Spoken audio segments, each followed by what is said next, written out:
So, a question that came up recently was how long should your self-published book be?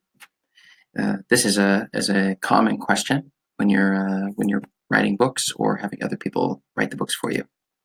The the key issue is you're trying to figure out what exactly the right length of your book is gonna be in order to get the most sales and in order to make your readers happy.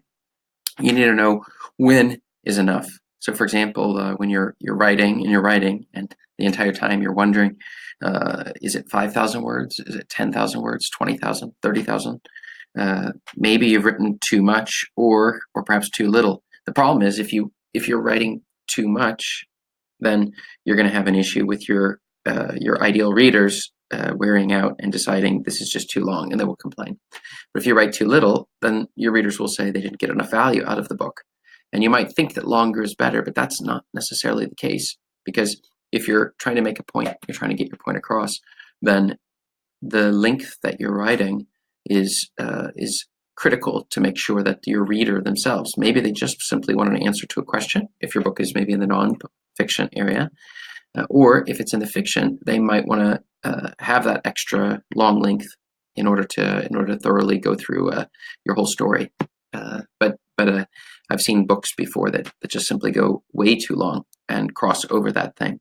So I'm going to help answer this question for you in a bit. I'm Chris from Self Publishing Made Easy Now, where self-publishing couldn't be any easier. That's the goal here. Hit the subscribe bell if you like, or leave a comment to help me produce more videos like this one. Now, on to the answer.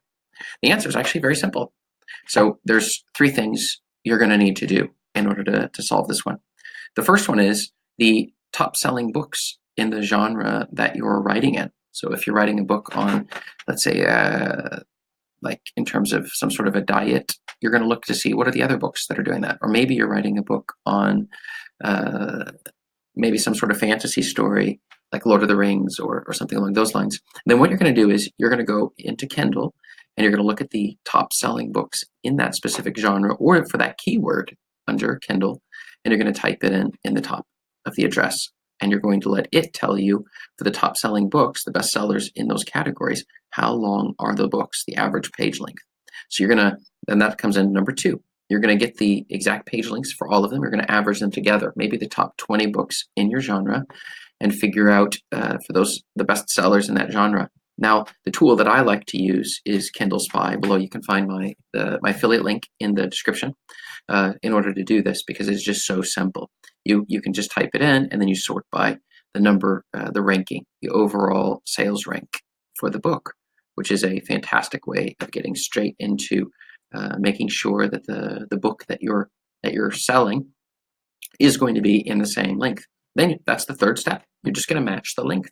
So you'll know how long the book needs to be based upon what other people are doing with theirs that are getting the sales. So obviously the readers who are giving these books high reviews, good ratings, they're not dissatisfied with them. So the length is exactly the right length. So I hope you found this helpful, and good luck.